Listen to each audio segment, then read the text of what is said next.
say it's up then. And it ain't nothing to discuss then. Pillar talking with revenge, we like best friends. Just left Atlanta, now I'm in Bama on the West End. Blood on 125th, don't you know about that? I can't fall out with my niggas, where they do that at? In position for that power, I can't get it back. I got that on me now, we don't play like that. He said the Bible don't teach you not to sin. Yes, the fuck it do. That's the whole point of following Christ. When he took us to First John, one second, Warrior. When he took us to First John, I read verse 7 where it said Christ cleanses you from all sins. Come on, man. This is insane. But that's that Christian dope. Go ahead, Marshall. Out there teaching it like we teach.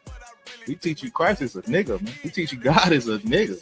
And guess who he loves? He loves niggas. He loves niggas. And that's one of the topics we're gonna talk about. They say it's up then. And it ain't nothing to discuss then. Pillar talking with revenge, we like best friends. Just left Atlanta, now I'm in Bama on the West End. Blood on 125th.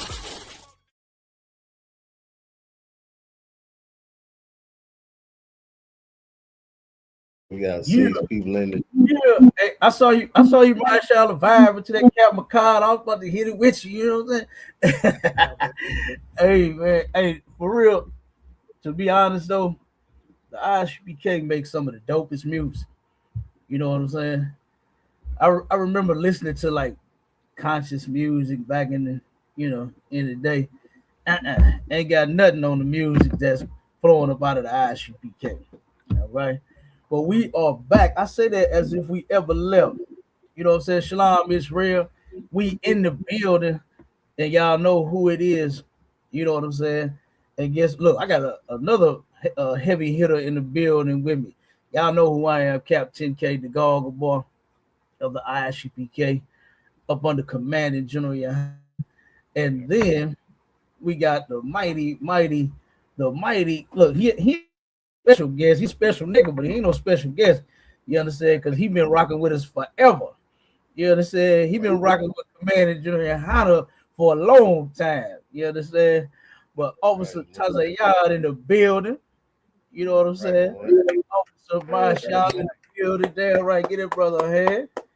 Yup. So yeah, man, we got to wake our people up. We got it's a shame that they still sleep. I don't understand how you can sleep during a time like this. You know what I mean? Just think about like something tragic going on, like a house fire. Your house is on fire, you know. And soon as the smoke detector, the alarm go off, usually the person wake up in a panic, like you know what I'm saying? Oh, right. Start smelling the smoke and start coughing and choking it. Trying to find their way out, can't see, trying to go grab the kids and wife and everybody, trying to get everybody to safety. But for some odd reason, boy, our people is just the alarm been going off forever and they still sleep. The alarm has been going off forever and they still sleep. And on this first video that I'm gonna play, this is part of the reason. You know what I'm saying? Yeah. Salakia, Shalom. Y'all about Shishim Qatar. What's going on, Cap? What's going on, Officer Marshall? What's going on, everyone? What's up, Mike, man? Nothing much. We got some more heavy hitters in the building. We got Officer Paul in the building. Then we got Officer Halakama in the building holding it down. Hey, Shalom, Adawanyam, Yahweh Hashem, Yahweh Shabbat. It's good to see y'all. Yeah, right. Yep. Holding it down. So yeah, I'm gonna let me get this first video up. Like I said, when this guy, guess what he did? He turned around and gave everybody the rockabye, right? Y'all know the rockabye song, right? Rockabye, baby. Come. The treetop. When the wind blows, the cradle will rock. You sitting there holding the baby, looking at us in his eyes, just hoping that he would just drift off to sleep. They've been crying and needed a bottle, needed to be changed. You know what I'm saying? But now you got the baby in your arms and you singing "Rock-a-bye Baby on the treetop. When the wind blows the cradle will rock." And that's not a good song, actually. I don't even know. I don't even know about baby fall and the cradle breaking. I don't know how that's a good thing. You understand? Right. Guess what? That's actually what happened. You understand? As we got rocked to sleep, you understand? We got injured at the same time. You know what I mean? The shit has not gotten better. And this guy, Martin Luther King Jr., he even sounded the alarm. He's about to say it. And you know what people still did? They still stayed asleep. You understand? Following this man's nightmare that he called a dream. He called it a dream at first, but now listen to him. Confess that that dream that I had that day has at many points turned into a nightmare. Now, I'm not one to lose hope. I keep on hoping. I still have faith in the future. But I've had to analyze many things over the last few years, and I would say over the last few months. I've gone through a lot of soul-searching and agonizing moments. And I've come to see that we have many more difficult days ahead, and some of the old optimism was a little superficial, and now it must be tempered with a solid realism. And I think the realistic fact is that we still have a long, long way to go. I think the biggest problem now is that we got our gains over the last 12 years at bargain rates, so to speak. Didn't cost the nation anything. In fact, it helped the economic side of the nation to integrate lunch counters and public accommodations. I must confess that that dream that I had that day has at many points turned into a nightmare. Okay, so you heard himself. He said that dream that he had of little black boys and black girls holding hands with little white girls and little white boys, he said it was a nightmare. He said it was a nightmare. This dream, this man right here, like, first off, I don't even know who in the fuck actually follows dreams anyway. You know what I'm saying? I'm not gonna wake up out of a dream, you know what I'm saying, and then go try to pursue it. You know, people be dreaming some crazy shit. Oh my God! I'd have had some crazy dreams, my shop. You understand? But this cat had a dream, and he woke up and started pursuing that dream, man. And now here he is admitting that it turned into a nightmare. Now, how do you fix what you've done, man? You know what I'm saying? Look at what happened back then. Look at all them people that got beat up. You know what I'm saying? Trying to force themselves in restaurants where they weren't welcome. Right? What did Martin and Eddie Murphy do on Life, the movie Life? They said we went in there and said, "Lady, you got any apple pie? You got any Negro pie?" He said, "Oh, we don't sell Negro pie here." You know what I'm saying? 35 miles down the road, and then pulled a shotgun on him, tell him to get the hell up out of there. That's a lot, you kept if I could, sir. Go ahead, Mike. Got a brother in the chat. He said he got a question. Go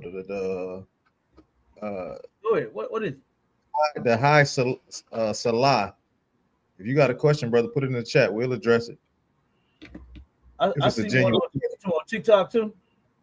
Yeah, I'm on TikTok. I see just someone says you guys are smart but dumb.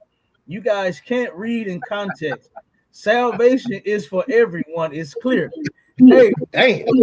Just someone, right? Just someone who's obviously a nobody. Can't even put his name out there. But show me how clear salvation is for everyone. Show me that. I would like to see that in the Bible. Give me the scripture that says salvation is for everyone, since it's so clear. Damn right, sis, Lady J. Hey, Cap, as I was watching that video of Martin Luther King, the nigga looked high. He looked like he on them purple Swisher Sweets. Hey, he do. I wouldn't doubt if he was on drugs, man. Christians do some of everything. Christians do some of everything. They claim to love and follow Jesus and God, but then do everything the opposite of what both of them said do. You understand? So yeah, he do. He do. Yep. You got a little feedback coming through my channel too. Okay. Not on the TikTok. It's on the main one. Okay, come on. Let's see if I can Yeah. I know what it is. So yeah, so he himself said that dream that he had, right? He said he'd been to the mountaintops. Ain't that what he said, Marshall? He said he'd been to the mountaintops and he's seen the vision from the Lord. He said that was from God. He said that was from God. Now, why is he, during the midst of him having the dream, changing his mind already? This should let you know that this was not from God. Because if God said something is going to happen, guess what? It's going to happen. You understand? Right. It's going to happen. And if that was from the Lord for us to integrate with white people, which I still cannot even understand. Look at how they've been treating us ever since we've been here. Look at all of the evil that they've done to us since they've been here, since we've been here, right? And then now all of a sudden, God gives you a dream while you go to sleep and tells you in this dream that now you're going to join the people that has been raping, robbing, lynching, you understand, abusing in every single way. We got abused in every single way. You remember that famous picture of that brother that's sitting down and they showing his back? They're showing you what 1,000 lashes across your back look like. Oh. The brother's back, it didn't even look like a goddamn back. Right. It didn't even look like a back. The brother, Officer Malak down in Kansas City just shared the picture of Emmett Till and his mother and father standing over his dead body. And the brother said, how could you forgive white people after something like this? You know what I mean? How can we forgive them after every single thing that they put us through? How do we always find it somewhere deep down in our Christian heart to forgive the people that has forever been hating us? But let me finish this and then we'll jump to the next video. Let me finish Martin Luther King. Come on, sir. Now, I'm not one to lose hope. I keep on hoping.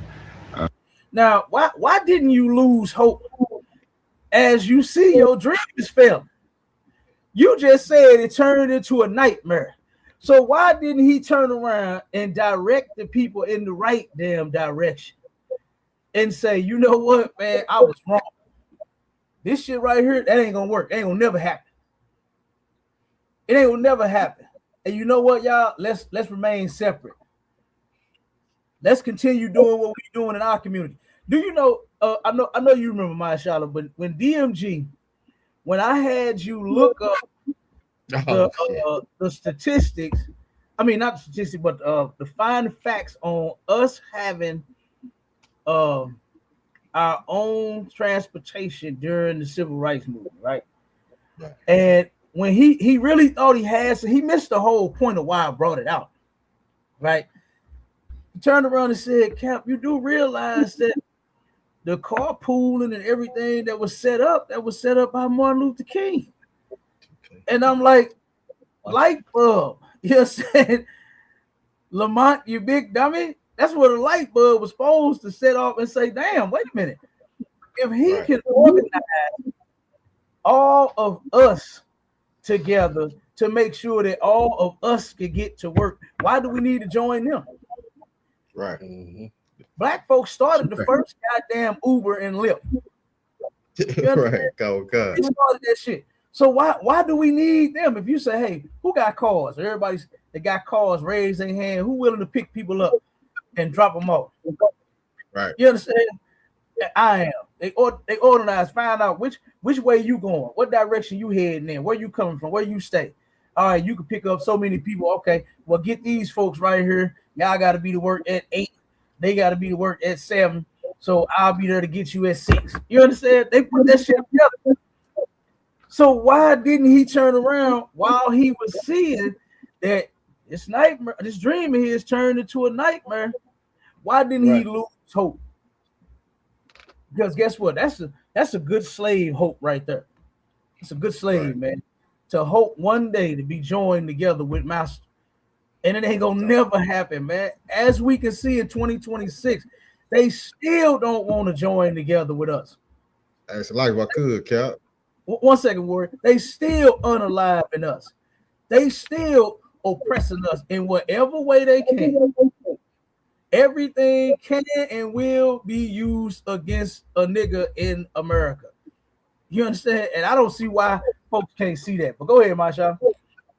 I was gonna say, you know, they got that song in the back of their head, "We shall overcome." Why you get beat in the head with bricks and dogs? You know what I'm saying? You still hoping that you finna overcome this devil. You know what I'm saying? Yeah. This oppressor is never gonna let up on you. You know what I'm saying? The only way you're gonna overcome anything is to turn to the Most High. You know what I'm saying? And follow these laws, statutes, and commandments. You know, other than that, brother, you just lost. You know what I'm saying? It's like this. No, that's a fact, y'all. And you're right. You're right. That is what they say. You know. You remember the white woman that saying that when Barack Obama got inaugurated? She first out, "We shall overcome." Just imagine Karen. Imagine a Karen breaking out singing "We Shall Overcome." You know what I mean? She sung that, and you know what I'm saying? That's some more rockabye, baby, man. That's some more put us to sleep. That's all that was. Matter of fact, Barack Obama, he's not even a brother at all. He admits that he's an African. His father is Nigerian. You understand? He's not our people at all. That's why he only gave us a goddamn track phone with 300 minutes on it. That's all we got from Barack Obama while he was in office. Do you remember that comedy special when Cat Williams had said when Barack Obama got in office, first thing niggas was doing, cheering him on. Yeah, we done made it. We finna get it. He said after the first, he said, "Hey, niggas was like, I don't know what the fuck he in there doing." You understand? Because he ain't did nothing. The man did absolutely nothing for our people, man. At the time when black people were being unalived most by white people, he went and sounded the blue alert for the cops. He didn't sound the black alert and say, "Man, we gotta fix this. Too many of my brothers and sisters are being unalived by white cops." He didn't say none of that. He went and sounded an alarm for white officers. And again, like I said, our people, they can't see it. They still sleep. They still sleep. Here, Martin Luther King is right here saying that dream was a nightmare. But I'm not the one to give up hope. Instead of go ahead, Ward. Hey, is this before or after the march on DC? Because remember, he tried to make a play to get some of them subsidies for them farms. So I wonder if this was after the money play fell through. You know what? I'm gonna have to check that. And honestly, I don't even think it was actually about that. I think he was just telling black people that, because remember when he turned around and had that meeting at that church before the March on Washington, he was telling everybody there, he said, "We going to get a check." Remember? He said that he said the government is giving away money for farmers. He said we're gonna get some of that money. I know exactly what you're talking about. But then when he got there, wasn't no mention of no money, wasn't no mention of no farming. You understand? If you actually go back and look at it and watch the video, you'll even see the crowd was confused. They was clapping a little bit, clapping went down, went to okay, wait a minute, huh? What are you talking about? Holding hands. I thought we was getting a check. You understand? Because that show how the hell I'll be, boy. You talking about some money? Let's get it. Everybody knows. But then when I get there, you talking about white women and white booty and all, you know what I'm saying, holding hands with white boys. I'm wait, what the hell? Like that video I had you sharing my child with that white woman. No booty at all, worthless. You understand? You passing up a bad sister to go get with a meth head white woman. That's terrible. Right. But no, I don't even think it was about that, Tazaya. I don't even think it was about no money at all. Because as you see, like you said, it didn't even happen. You understand? It didn't even happen. Right. So yeah, we're gonna have to check and see what's this after that. Because he did say that he felt like he was leading his people into a burning house also. And I know a lot of people like to twist that. So that's why I played this one instead of that one. I played this one where he is telling you that dream of his was all wrong. It's a nightmare. But he said, I'm not the one to give up hope. Why in the hell not? Right. Why not drop a plan that ain't working? Why not drop it? That ain't giving up hope. What you're supposed to do is start over. You understand? You're supposed to come up with another plan. You see this one right here ain't working. Say, you know what? All right, let's scrap that, ball that up. Jordan, throw that shit in the trash, and then let's start over. Let's do something different. That's what he should have did. Not try to continue in hope that you would one day be, joined together with white folks. It's not gonna happen.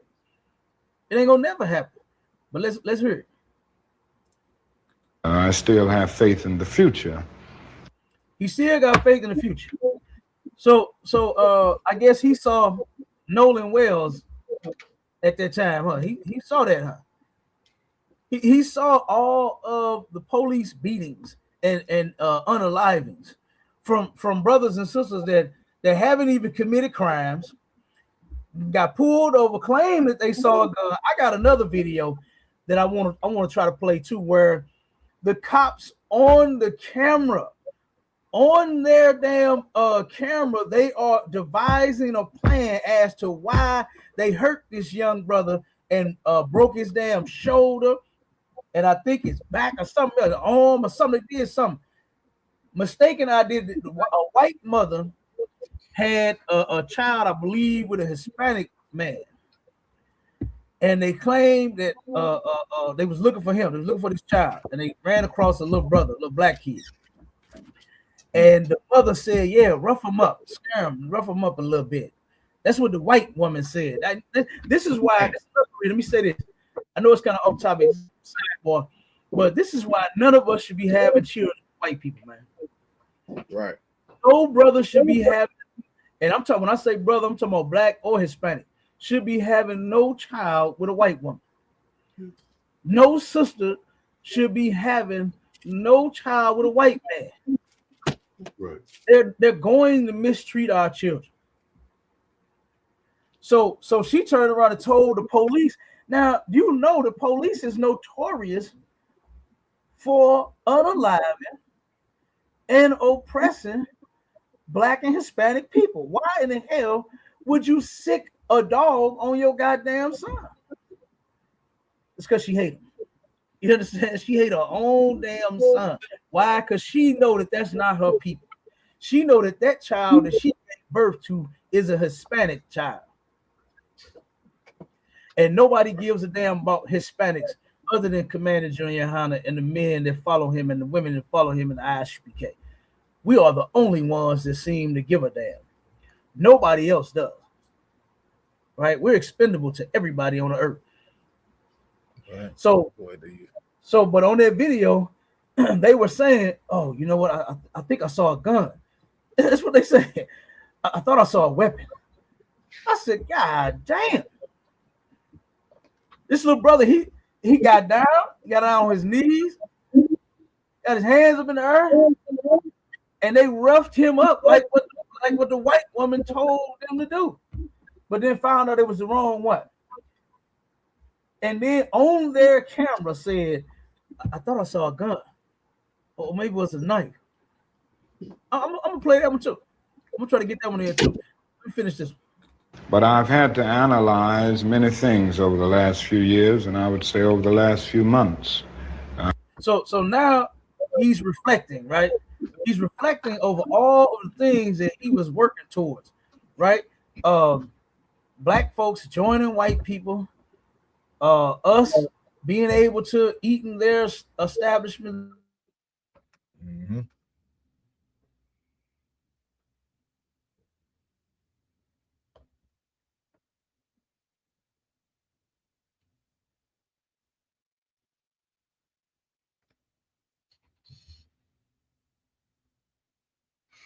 Froze up.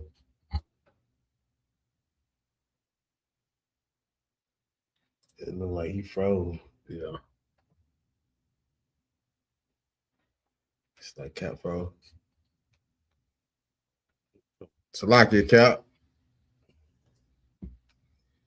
Just Can you hear me, Cap? Just to give y'all an update, we talking about the speech Martin Luther King had when he was having a revelation and he seen that he was joining his people to a burning house. Those were what his words. Okay, Cap dropped off. And Cap, hold on. as I'm watching this speech, analyzing what's being said, to Cap, me, it feels hey like Cap, he can was you hear me, supposed to sir? get some money. Yeah, you're not on YouTube. You're not on StreamYard. Something happened, kicked you. He was a mouse playing in the game full of It kicked you off StreamYard for some reason. I don't see you on here. Yeah, it kicked you off the StreamYard. Yep, it froze up and it kicked you off. You good on TikTok, but Martin Luther King was upset he didn't get that money. okay, come on, sir. Come on. Thought he was gonna get that paper. He thought he was gonna. Martin Luther King thought he was gonna ride off into the sunset with all the white women in that new Bentley Bentayga. Mm. He said they hustled me. Got it. You know what I'm saying? Got him. Hey, Salaki Adawan, Go ahead. I got a precept on the dream. Go ahead and pull it. Come on, sir. The book of Jeremiah, chapter 23 and verse 25. Should be back up and running though. I have heard what the prophet said that prophesies lies in my name, saying, All right. I have dreamed. And that's what and that's what many of your preachers who think they're prophets and all they do is lie. All they do is lie and say they have a dream like Martin Luther King. Your pastor, every time you come back and forth from the church, he say he done talked to God and he got a revelation. He is a lying prophet. You know what I'm saying? He's not a prophet for the people. He's going to sell you a dream every chance that he can get. And then how was Martin Luther King? Mute your One second. Come on, sir. I got you. All right, I'm back. I don't know what happened to the internet, but go ahead. Go ahead, Officer Taziah. I was gonna say, Cap, and how was Martin Luther King, who was supposed to be a politician, mixing the church with the state? Right. Exactly. Shows even more how this dude was just totally wrong for black people. He's not a black leader at all. He was not a leader at all.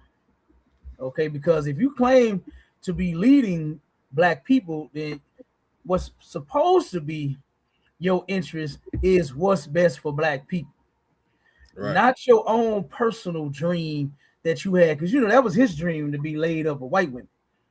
You understand? Holding hands with white girls. That was his dream. That was not a dream of ours. You understand? That was not a dream of ours. So he totally was wrong, man. I haven't even seen a black leader for black people other than Commander General Yohana. He absolutely is following the correct recipe to fix black and Hispanic people. And it's found in the Bible. Nobody else is doing it. Martin Luther King, like you just pointed out, Taziah, he claimed to be a man of God. Right. He claimed to be a preacher of righteousness. He claimed to be a shepherd of the sheep. But then went and got in the bed with the white man. You understand? The government had a wet dream. Their plan. Oh man, was pushing their plan on us. That was their plan for us to bring them our money. That's all that was. That's all that was. Since you niggas is here, then guess what? Now, guess what? We're gonna have y'all bring all of y'all money over here to our businesses so that we can be rich and not you. Right. Because if y'all remember that movie Rosewood, they was talking about the brother mad at the nigga got a piano. The nigga was doing good and they what, you know. And if you leave us to ourselves, right? Guess what? We're gonna surpass them by 1 million years if you leave us alone. Damn right. And they know that. This is why we don't need people like Martin Luther King. We need folks like Commander General Hunter that, regardless of whatever they turn out, we're gonna build it back up. That's what we're gonna keep doing. We're not gonna turn around and get scared and say, okay, we join you. All right, just don't blow up another one of our communities. Damn, that we're gonna go to another community and build that one up. That's the attitude and the mindset that we need. Not to turn around and see. You remember when they said that too, Marshall? When they said that, what did they do to us when we was left by ourselves? Oh my God, that was horrible. That was horrible, man. Because China didn't do that. Right. China got bombed by the white man. Man. And they didn't say, you know what, we're going to join you. They didn't turn around and join the white man. They still separate. Damn right. And somehow our people thought that was a good thing. They thought that was a good idea to turn around and join them. Go ahead. When I be on Clubhouse, I be hearing black people always talking about black progression and how we ain't went nowhere and we don't move the needle and stuff like that. Of course, because you can't stop adding the white man to everything that you do. Right. How you think you're gonna have any progression? You know what I'm saying? You gotta drop, you gotta stop loving him and separate and watch your progression, like the Bible says, sir. Like I just don't understand that. Salaki, I don't want. Fact. Now that's a fact, mashallah. Look, I just heard a brother going in about white folks, and it never fails. Christianity is a horrible drug. It is a terrible, terrible drug. Right. Brother sitting here going in about the white man and all that they've done, and then when somebody asks him, "Are they gonna be in the kingdom?" Oh yeah. I was like this shit sounds stupid. How are you sitting here talking about all of the systemic racism that we face? How many people of ours that got unalived by them and all this, but then at the end, oh yeah, they're gonna be in the kingdom with us. I said, man, this is, hey, you know what? Whatever place that is that they talking about, make sure that we put that on the map and never go there. You understand? Whatever place, because I know it's gonna be slavery 2.0. You understand? It's gonna be slavery again, the way that they want it. With us bare feet, halfway dressed, getting our backs beat, living in an outhouse. They don't want you niggas living in no houses and no goddamn apartments. You know, a lot of you niggas live in townhouses now. Downtown St. Louis, a whole bunch of niggas that's buying them apartment buildings. I painted a lot of them down there. And you got a lot of brothers and sisters buying those expensive apartments that they don't want you living in them. They don't want you living in them. I think one of them I did apartment. It's going for, it's like a bill 50. I think 150,000. A whole bunch of brothers and sisters live in there. You know what I'm saying? They don't want you to know. They don't want you driving no cars, no Lexus. It's like y'all the one. Go ahead. We got Brent James in the on the live, but he's not gonna be able to come up unless he show his face and put a shirt on. You said put a shirt on? Yeah. Oh, fuck him, Mark. We ain't playing with nobody with no shirt on. Don't even worry about it. All right, come on, sir. If you can't come with some respect, then fuck you. You gonna respect this platform, man. Come here with no goddamn clothes on. This ain't no porn site. This is real shit that we doing here. Oh, God, sir. We actually care about Black and Hispanic people. So you take your joke and shit somewhere else. Hey, it's like if I could, Cal. Go ahead, Doc. The white man's such a devil that Martin Luther King didn't even get to see the mountaintop like he said. His family the one that got all that money when he got killed. Yeah. Martin Luther King didn't get to enjoy that money in them white women. Yeah. He really wanted to. Yeah, that's a fact. His family got it, and that was the cost. He had to take a bullet in his head. Yeah, his family still getting paid to this day. Yeah. They still getting paid. His sons and daughters still pushing this mess, and they still getting paid. They are still getting paid off of this nonsense, man. That destroyed a whole race of goddamn people, man. This nonsense integrating, and then matter of fact, you got Donald Trump that's putting an end to all of the goddamn efforts. Everything that the civil rights stood for, he is now reversing it and throwing it in the trash. Right. DEI. It's a sister that we was doing business here with. This sister, I met them. I was getting some flyers for one of my businesses, and the sister had me and her was at this counter at the same time.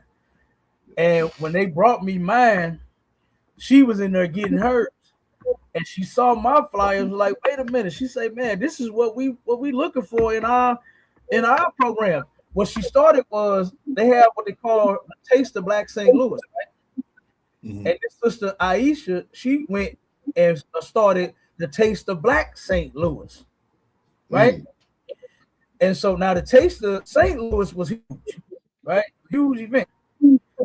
But the Taste of Black St. Louis started blowing up. You understand?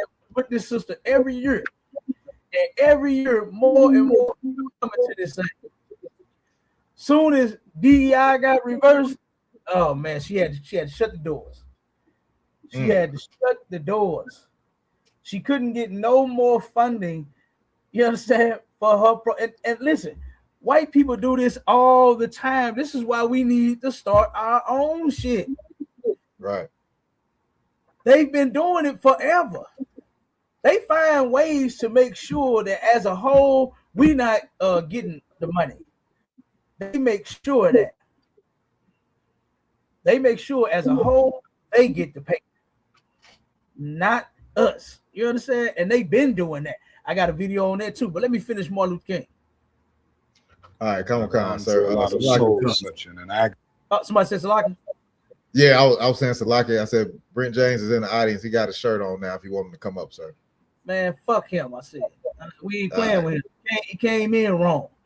There's certain shit you just can't undo with me. Like I said, had you had any sense, you would have came in here dressed like a goddamn man the first time. I don't go anywhere half naked and expect for somebody to respect me and respect for somebody to let me in. You understand? And expect somebody to, hey man, I want to be on y'all live, but here I got to put my clothes on first. Right. Absolutely. I don't do shit like that. God, bro. You ain't coming up. Whatever you got to say it in the chat. Yeah. Ain't nobody coming on the stage disrespecting us. Damn Fuck Brent James. Damn right, sir. Yeah. All right, let's finish the video. Agonizing moments. And I've come to see that we have many more difficult days ahead. Now, the man is saying we got many more difficult days ahead. This shit ain't even promising. It's not. He's not even saying that, you know what, man, this is going to work. This is going to work. We got more difficult days ahead. As if the shit that they was going through back then wasn't difficult enough. Yeah, little girls getting blown up at churches. They had little sisters blown up on buses and on churches and all kind of stuff. You had a lot of our people being beat up. He had a lot of our people, they spitting at you, yelling, nigga, go home, throwing rocks at you. Police, they sent the police. They sent the police out there. What was the the dude name, Marshall? The one that one cop that down in Alabama that said we gonna send the force out to make sure that they don't march no more. Find it. I forgot his damn name. Oh, wait a minute, it might be in this book. Hold on. I got the book right here. I keep that book. Right okay, here. come. The cop turned around and said, matter of fact, when he told the fire department to sick the hoses on the kids, they didn't want to do it. Yeah, Connor. Bull Connor. Yeah, Bull Connor. He turned around and told the fire department he had them pull up with the hose. And he said, spray them all. And they was like, the fire chief said, wait a minute. Oh, we don't want to do that, man. This just innocent people and kids right here. He said, either you turn them hoses on or you will not have a job. They started spraying people anyway. You understand? They did it anyway. So, like I said, this is not even promising. This dude is not even saying this is going to look good, man. Just a couple more years, you know, we got over the hard part. Now, a few more years, man, we're going to get there. No, he said it's more difficult, many more difficult days ahead. Many more. And guess what? He wasn't lying. Right. Here we are in 2026, still facing them many more difficult days. It has not gotten better for us. Let's keep going. And some of the old optimism was a little superficial, and now it must be. Every single thing that he had was superficial. You understand? This whole plan, the dream, and all of that shit was superficial. It wasn't real at all. But see, now he's saying this. Now all of that superficial shit that we had that was wrong, as we can see, that's not going to happen, as we can see. Now he's saying this. Be tempered with a solid realism. And I think the realistic fact is that we still have a long, long way to go. I think the big... So the only realistic fact, you understand, only realism that he added was that we got a long, long way to go. He didn't even replace it with something realistic like what he said.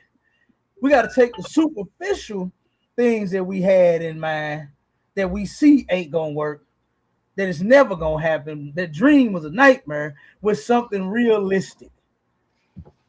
And he didn't give you anything realistic other than it's going to be a long, long time. That's it. That was real. Hey, Slagia Cap. Go ahead, Art. Even his choice in words when he said tempered. Yeah. Like if you temper steel, you have to send it through a blazing heat. To temper, it's a harsh struggle to get steel solid. Yeah. So his choice of words of tempered, it's like he realized that this is more than a struggle. This is something that's got to chemically change in the white man. You know? Absolutely, damn right. Absolutely. And guess what? And that's something that he realized that ain't gonna change. Yeah. It was superficial to think that of people that have no sense when it comes to you. When it comes to you, have no sense of compassion. He thought, Martin Luther King thought that he was gonna like that famous sculpture that they have of the brother down on his knee, begging, talking about, I am a man. And Martin Luther King thought that the white man was going to be standing over you with that, cracking you with that whip, see you begging and hurting, and you know, you hurting, you kicking me and hitting me and punching me. Please, I am a man. He thought that was going to change him. He see that didn't work. Martin Luther King realized all of the people that he had everywhere. He even took and put kids in harm's way. You know you're dealing with the goddamn devil. And he pushed kids to where thousands of them got beat and got arrested, and criminals got felonies on their records for them not getting out the goddamn street, for them marching and protesting. They are now arrested felons because of this. And Martin Luther King is responsible for it. And he said this dream was a nightmare. Right. It's a nightmare. But let me play another video, because everybody should get the point of that. You understand? I know everybody gets it. Hey, Salaki, if I could, Cap. Go ahead, Hawk. And they say he got that idea from Gandhi, in which he was over there watching the Indians in England, and he said we should get beat like them, as if we wasn't already getting beat. So his grand scheme was to get beat some more. Yeah. And then check this out, though. I brought this out before. Gandhi wasn't no bitch. Gandhi wasn't no bitch like what everybody thought. You understand? When you go to his website, I'll send you the link. And my shot, he might have it, because I got it in our layouts. But Gandhi actually was not like Martin Luther King. You understand? Martin Luther King lied and said he got that passive aggressive mess from that. But Gandhi was not about. Matter of fact, Halakaman, see if you can pull that up for me. It was something, I can't remember exactly what he said, but Gandhi was, Google this, maybe I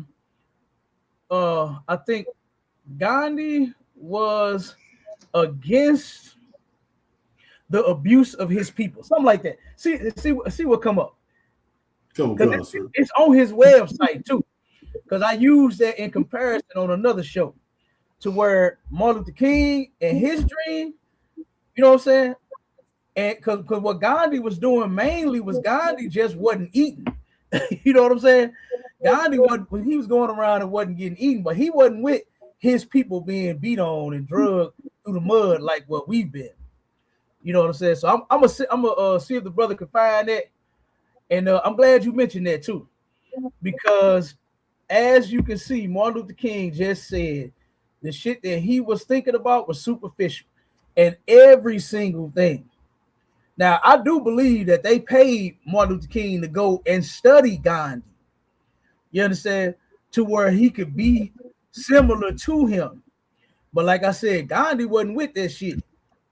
Gandhi was totally against using his Shalak, if I could, sir. Come on with it, Carl.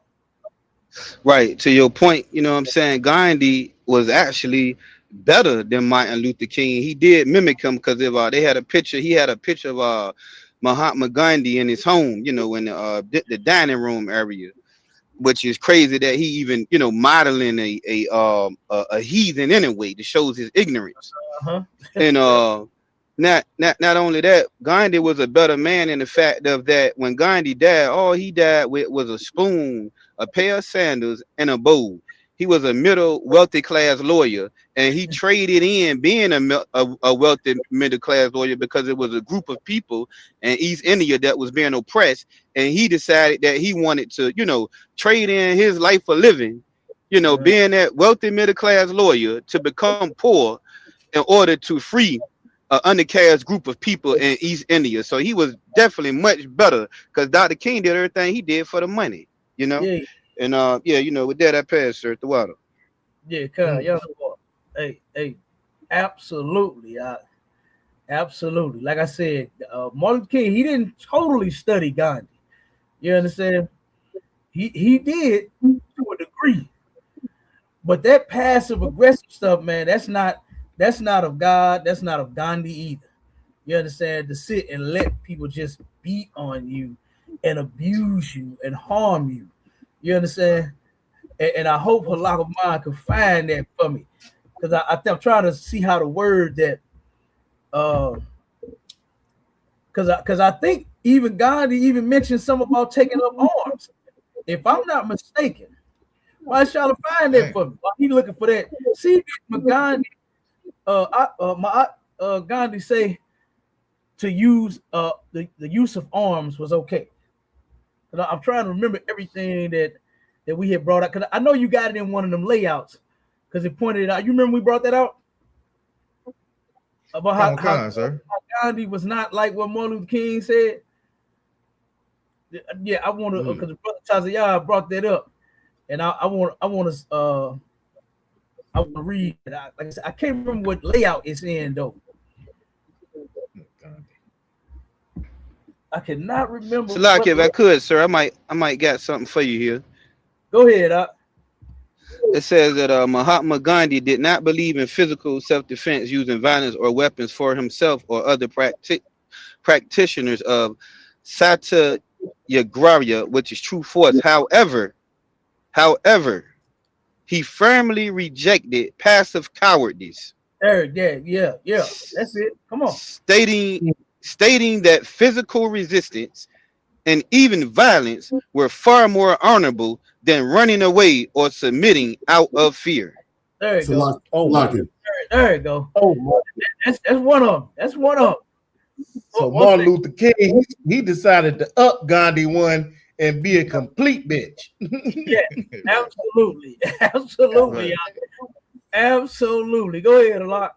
Hey, Salaki Cap, I was just going to say, so in other words, Gandhi didn't believe in turning the other cheek. No. Right. No. I got something else too, Cap. Come on with it. It says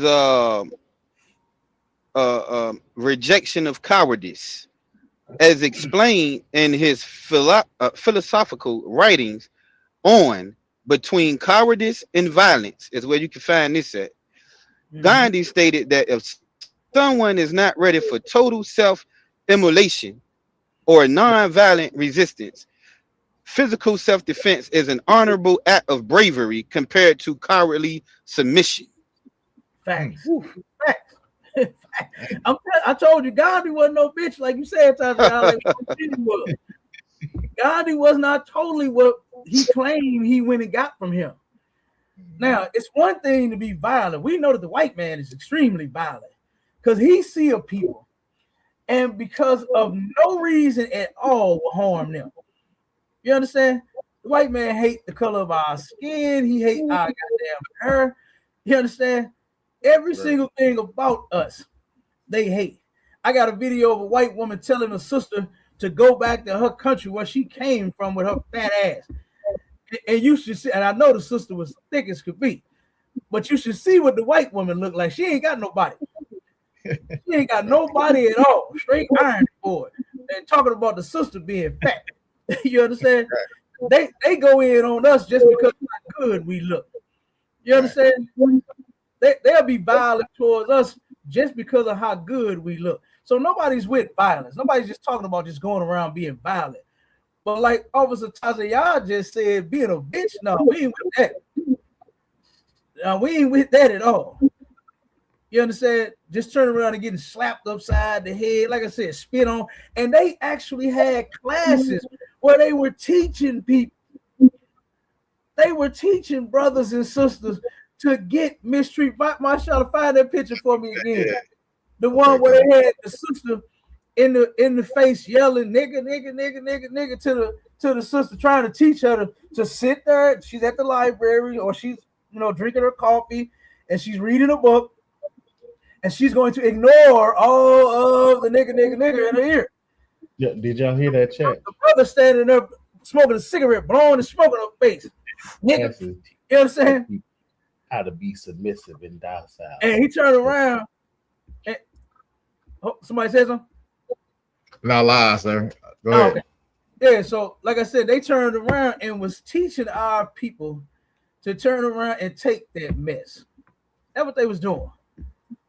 Teaching men and women how to get a rock thrown upside your head. There you go. This is one of Martin Luther King's classes. To where you're sitting there reading a book, minding your business. You're at a coffee shop or something. You know what they like? Starbucks. Right.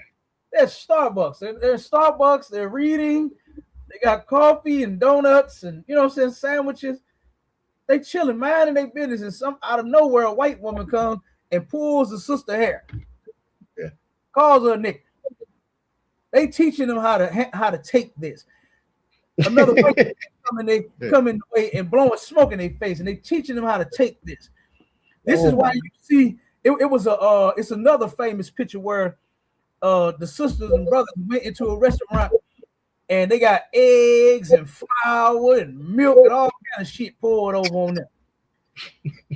And they just sitting there. They just sitting there with the goddamn egg poured on top of the egg. The flour thrown all in their face. See if you can find that one, my shot. Guys, Hey, Salagi, if I could, Cap. Come on. The fact that they had to teach that lets you know that it's not natural to be submissive like that. Right. Right. Come on. And that's what Gandhi just said. Being violent? No, we ain't with being violent. We ain't with just trying to harm and destroy people. But being a coward, being like this, like you said, this ain't nothing that we should have been teaching and been being taught by our people, man. Martin Luther King knew that all of this was like what he said, unrealistic.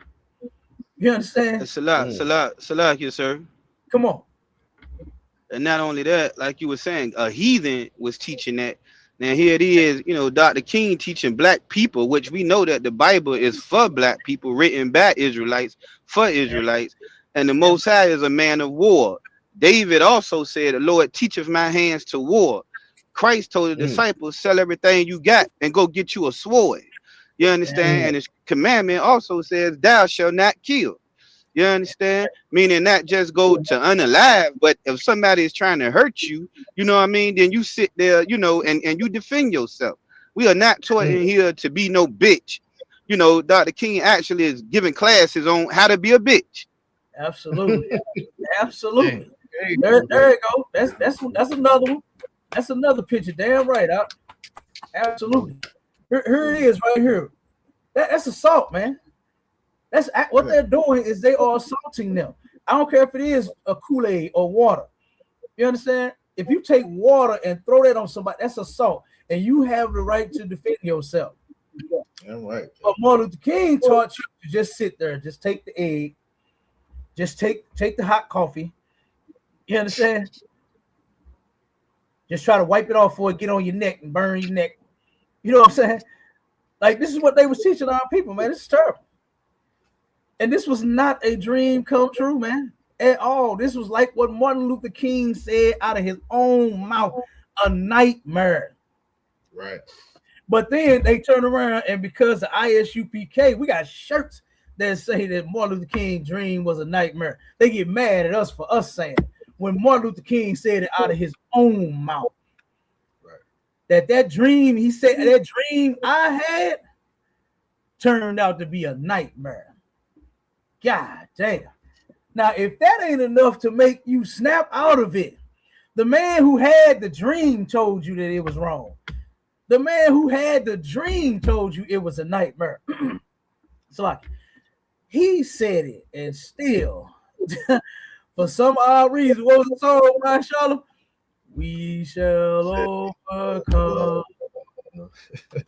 We shall someday. God damn, man. Hey, drop that one for me, y'all, so I can put this video up. All right, come on, sir. Then the words say, deep in my heart, I still believe. God, my God. Hey, Salagi, if I could, Cap. Come on with it. Like how you were saying it would drive you insane. Like, I just think about how knowing what we know, after those protests where our people would get abused and tortured, and they go back to their little house in the little part of the community. Mm-hmm. Meanwhile, Martin Luther King was reporting back to the white Democratic political leaders laid up in some plush hotel buying white prostitutes. Right. That's a fact. That was that dream he had. You understand? And he was living out his dream. Had that beautiful sister at home, but then going to lay up with a goddamn dog. Going to go lay up with a dog. And then you had to pay the dog too. Like, oh my God, how disgusting could you be? And then remember when DMG said he wasn't talking about who the man slept with or the man's character. Why not? And that's what Martin Luther King said. we're going to start judging men by their character. Right. And any man that buys a prostitute or pays for sex is a nasty character. You are a disgusting, despicable character. You're not supposed to be paying for damn vagina. And then you claim to be a man of God. You claim to be a man of God out here buying coochie. Right. Now, where it say that in the Bible? Well, that's lawful, Masha, to go buy coochie. Like, come on, man. The Bible clearly tells you not to prostitute thy daughter. Right. And then guess what? You ain't supposed to be buying no prostitutes either. That's evil as hell, but Martin Luther King did it. So let's play this one.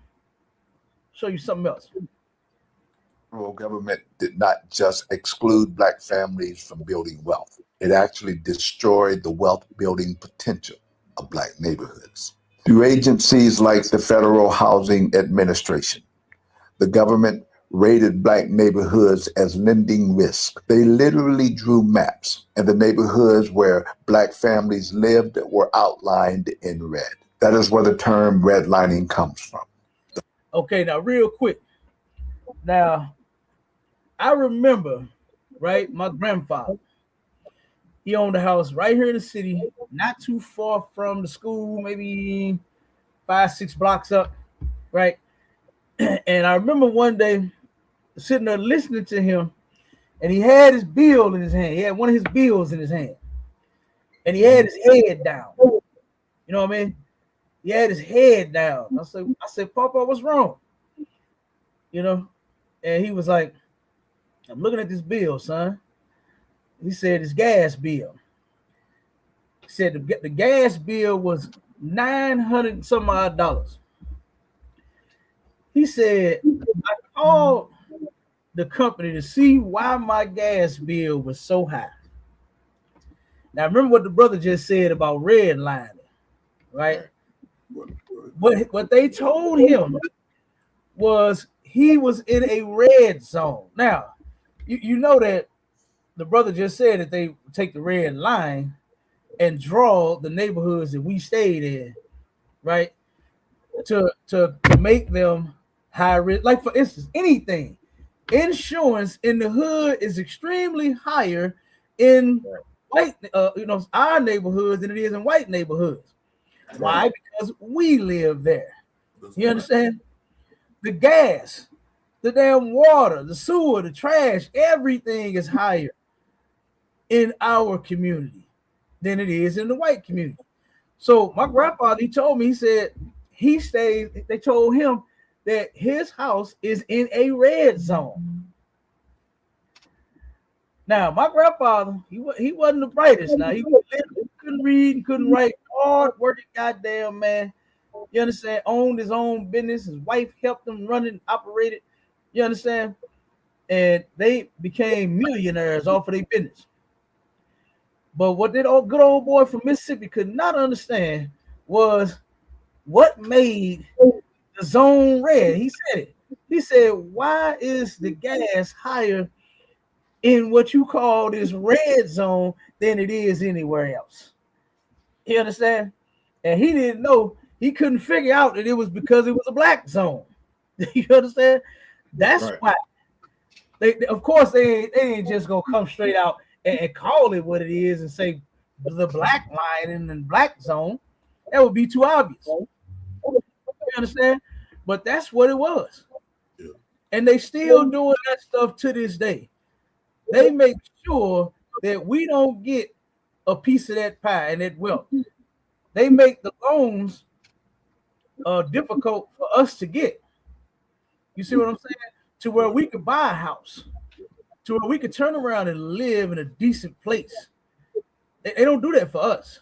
They make it hard. Then they shot the credit up. It used to take $550 or $600. Now you need a $700. They suppose they dropped it back down because there wasn't nobody buying houses. You understand? It's like what could, yeah. But it went to a 7, and they know Negroes ain't got no credit score, no 7. So now that leaves you out of buying a house. They come up with all kinds of tricks. Go ahead, Marshawn. Nah, then with that, then what they do with that redlining, you know what I'm saying? They, it ain't nothing but black folks in poverty staying in that red area, and they boost up the property tax to the houses, and now it can't be afforded anymore. So now these people are moving out, and this is where this gentrification comes in, where they buy our houses. You know what I'm saying? For my grandma, for almost nothing. You know what I'm saying?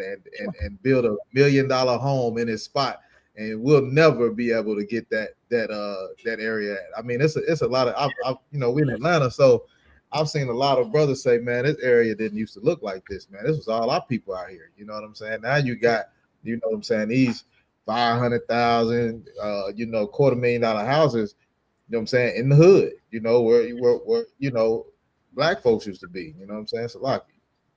Yeah, kind. It's the same way here in St. Louis, and just last year's tornado, I think that's another addition to their plan. Number one, they did not sound the alarm. They knew that the tornado was coming, and just so happened the white woman that pushes the button, she was gone to lunch. She ain't supposed to have no lunch break. Her lunch break is by the button, Marshawn. You hear me? That's what her lunch break is. But somehow, for some reason, she was gone that day. And hold on, Cap. Huh? What you say? Hold on, Cap. So she guarding the button out there, and she need a break. She need a break from watching the button. Like, if anybody should be able to eat at their desk, should be her. Absolutely. That's where her lunch break is, at her desk. But this day she was gone to lunch. You understand? She was out of the office. She wasn't even in another room to where she could run to the button and push it. She was all the way gone. And I believe that was done intentionally as well, because they knew that storm was going to hit the majority. I mean, that tornado was going to hit the majority of our houses. You understand? It hit the majority of our community. And they knew that, and they failed to push the button, failed to sound the alarm. And I really believe they did that on purpose so that they could do what you just said, where they're going to take our houses, because a lot of brothers and sisters losing them. It was just a sister I read the article where this sister she's begging for a place to stay for her and her brothers. She lost the family house because the family, the grandmother, I think she passed it down, but she wasn't able to get it right in paperwork. You understand? So now this sister lost her house because she can't go legally claim it. Right. You know what I mean? That's right. And that has happened to a lot of our brothers and sisters. They can't get that money that they claim that they can get to fix their house because they can't show proof of ownership. The owner died 30 years ago, and they just had the house in the family. You understand? So, yeah, go ahead, Marshawn.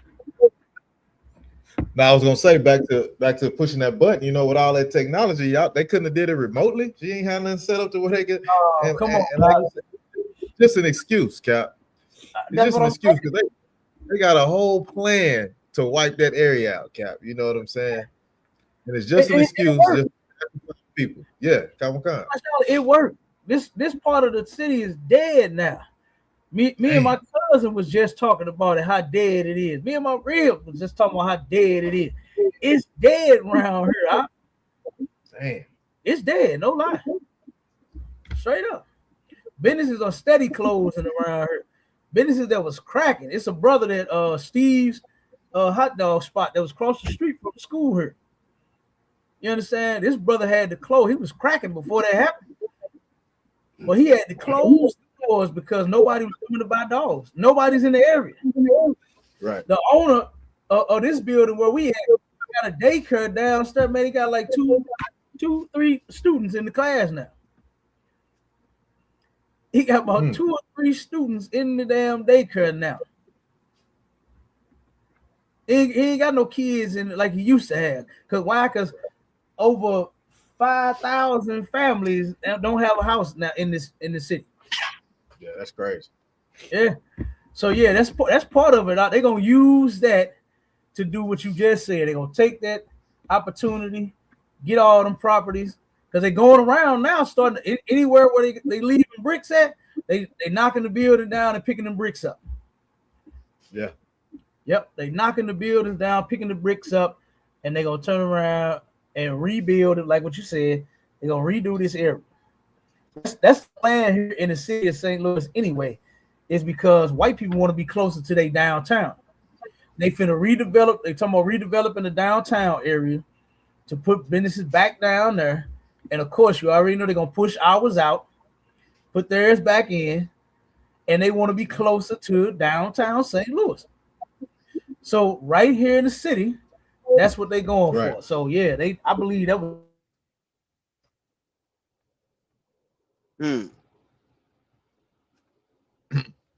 Think Cap froze again. God. Cap it. Hey, Salaki, Cap, it froze you up again, sir. It froze you up again on StreamYard. Yeah. That one kind.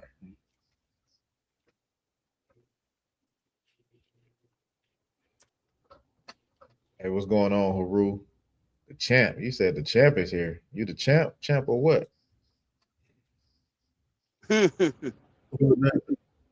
Haru. Muhammad Ali in the building, ain't it? Yeah, he said he the champ. Champ of what? Champ of the wimps? That nigga in a pool fight with homosexuality. I don't know what he the champ of. He gotta conquer that gay demon every day. Right. He said peace. He come in peace. A brother come in peace. A brother come in peace. We ain't know what you're talking about the champ. Nah, I'm clowning you based on your name, nigga. Haru. It ain't got nothing. Got nothing to do with just cracking a little bit. Cause I know your name ain't Haru. Right. But oh God. Yeah, man. It's a heavy topic, cat, man. Because the Black history for us is horrible. You know what I'm saying? Like, right. To find out that Gandhi wasn't even it's like that. Okay, I'm back on. Okay, go ahead, sir. You got it. Yeah. All right. I don't know what's up with that internet. they still working on this building, brother. It's Lord have mercy. Okay, sir. Yep. Maybe that got something to do with it. But let me show this video real quick. This brother right here, Booker Wright. This is the mindset that they want our people in, man. And this is what Martin Luther King was teaching our people. Check this out. Listen to him. Listen to this brother. On the inside. Oh, you wonder what can I do? Sometimes you tip, sometimes you say, I'm not gonna tip that nigga. You don't look for no tip. Thank you. What did you say? Like, could I take care of you? Don't talk to him like that. That's my nigga. That's my nigga. Oh, yes, sir, boss. I'm your nigga. I'm trying to make a living. Why? I got 3 children. I want them to get an education. I wasn't fortunate enough to get an education, but I want them to get it. And they are doing good. Night after night, I lay down and I dream about what I had to go through with. I don't want my children to have to go through with that. I want them to be able to get the job that they be qualified. That's what I'm struggling for. I don't want this and I don't want that, but I just want my children to go through what I go through with. Hey, tell that nigga to hurry with that coffee. I'm on my way. So that's what you have to go through with. But remember, you have to keep that smile. Ooh, did you hear that? Yeah. That's what you got to go through. But you got to keep that smile. Let this sink in. What Captain Cesario said, let this sizzle in your spirit. This is what Martin Luther King was teaching right here. And this is how you know this is all wrong, man. This is all wrong. Okay? Let's listen to it again. But this was horrible to even hear this brother even say this, man. Go ahead, Marshall. I'm thankful for the YNs, Cap, because they ain't got they ain't catch this weak spirit this brother got right here, man. They beat all the way down, man. At least it was some good direction from the ISUPK. Them YNs can be some good soldiers. Yeah, they will. But follow like this right here, Cap, you ain't gonna be nothing but a wimp. Man, nothing but a wimp. And that's exactly what this brother is, man. He said, yes, sir, boss. I'm your nigga. I'm your nigga. God damn, this is terrible. Although you're crying on the inside. Are you wondering what else? Although you crying on the inside, knowing that these hunkies hurting your feelings day in and day out. Ain't no way. But even though you crying on the inside, just listen. What can I do? Sometimes you tip you. Sometimes you say, I'm not going to tip that nigga. You don't look for no tip. Yes, sir. Thank you. What did you say? You say, yes, sir. Thank you. And the devil got something in return. What you say? He ready to go in. You say, yes, sir. Thank you for not giving me a tip. I ain't giving that nigga no tip. Yes, sir. Thank you. Yes, sir. Thank you. What you say? What you say? Ready to hurt the nigga for just saying, yes, sir. Thank you. What they say, we can't win for losing. We can't win for losing with these people. This is why you should have quit the game. You should have quit. Because you see that you are not going to win. You're going to forever lose. And this brother said this at the end. Let's come back, be glad to take care of you. Don't talk to him like that. That's a good nigga. That's my nigga. I'm your nigga. Oh my God. Did you hear how his voice got as he going into yes, sir, nigga. I'm your nigga. Yes, sir. I'm your nigga. Yes, I'm your nigga. Yes, sir. I'm your nigga. He terrified, man. This brother is terrified. And I couldn't live like this, man. I could not live. Get a Commander Junior Hunter hand, man, for taking real brothers and real sisters out the goddamn mud and making them so. Man, we ain't living like that. We ain't living like that. Damn right. I heard that one, my Charlie. You've been working on them sound effects, brother. I got you. I got you, sir. Very clear. Hey, listen, Commander Junior Hunter ain't having it, man. No son or daughter of his is going to, yes, sir, I'm your nigga. Yes, sir, I'm your nigga. that ain't how we living around here, man. You understand? That ain't happening to us. Oh, no. But listen. I'm trying to make a living. Why? I got 3 children. I want them to get an education. I wasn't fortunate enough to get an education, but I want them to get it. And they are doing good. Night after night, I lay down and I dream about what I had to go through with. I don't want my children to have to go through with that. I want them to be able to get the jobs that they be qualified. That's what I'm struggling for. I don't want this and I don't want that, but I just don't want my children to have to go through what I go through with. Hey, tell that nigga to hurry up with that coffee. I'm on my way. Well, that's what you have to go through with. But remember, you have to keep that smile. Remember, just keep that smile. Oh, this is terrible. That is horrible. That is horrible. And let's see if any of that shit worked. It's a lot here, Cap. Any of it worked. Go ahead, Masha. We got a brother in the chat named Space. He talking about, bro, he owned his own business. You did not watch the whole documentary. It's not the point. What is it right? We're not talking about the man owning his own business, dude. What's wrong? Ass ain't no goddamn business. We talking about the weak ass spirit, nigga. If this my business, fuck your tip. Right. Don't come back here. Don't come back here. If you don't tip, then get out of here. You know what I'm saying? That's how I feel. Listen, with my businesses, I don't take none of that from nobody. I ain't begging no customer to stay with me. I ain't begging no client of mine to give me no money. You understand? Right. If you don't turn around and like my services, you take that shit somewhere else. My Charlotte, listen, you already know one of my franchises, right? Yeah, hey, if I start getting complaints, they already know. I done had petty complaints, stupid shit. You know what I'm saying? I know how these white folks are. I drop them before they drop me. I'm like, hey, listen, I don't deal with that. So, hey, y'all take y'all contract. I ain't begging you for shit. I don't give a damn. Right, I'm not begging you for water. I'm not. Yes, sir. I'm your nigga. I'm your nigga. what he said. If you the nigga, then why the hell you sitting here, acting like that toward them? Yes, sir. I'm your nigga. That's a good nigga. That we said. That's a good nigga. Yes, sir, nigga. I'm your nigga. I'm your nigga. Like, come on, man. We talking about the mentality, brother, not owning no business, nigga. That's what we talking about. We're talking about the mindset of the brother. He said, even though you're crying inside, you're hurting because of what people are doing to you. So like if I could count. Go ahead, huh?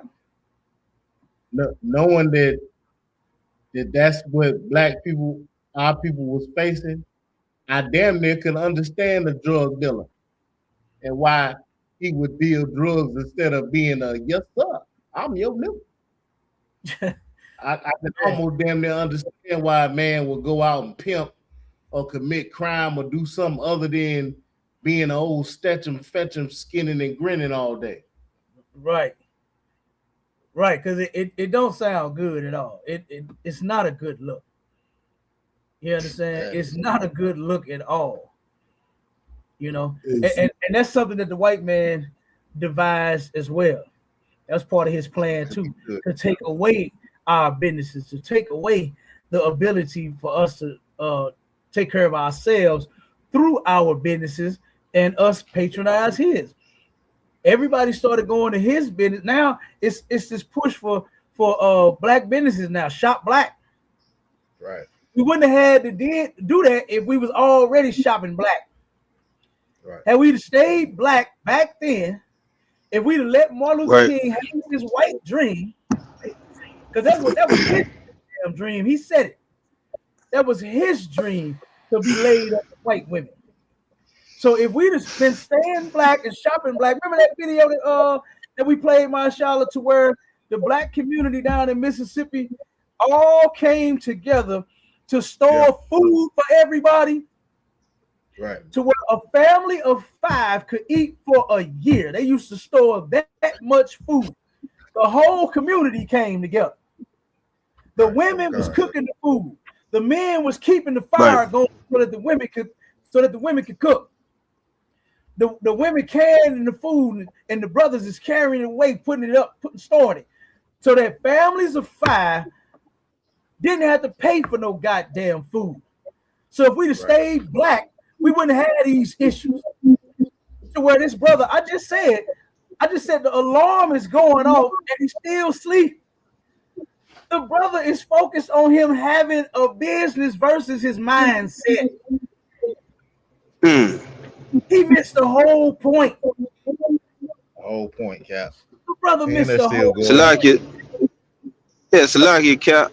Come on, Nicole. Yeah, you know what you saying so heavy. You know what I'm saying? I've been dwelling, you know what I'm saying, on this thing right here. And I guess that particular brother saying he rather lay down, you know what I'm saying, and bend over. You know what I mean? You know, brother, you got to think about that, brother. You basically just said you willing to bend over, you know what I'm saying? As long as you can get you some money, right? But it also goes back to what I was thinking in my head. Like you said, this integration messed us up so bad. Like the brother was saying, we rather, you know, like the man, brother, they used to tell me when I was coming up, this what the white man gave us. And they was talking about the drug game.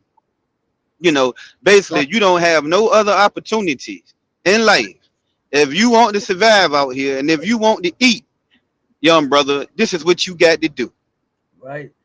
Or be poor. And that's what we was reduced to, destroying each other, pimping out each other, you understand, and thinking that this was the only way that we can get up. And you know what, that mentality still lasts to the day. And a lot of brothers and sisters out there fighting with this.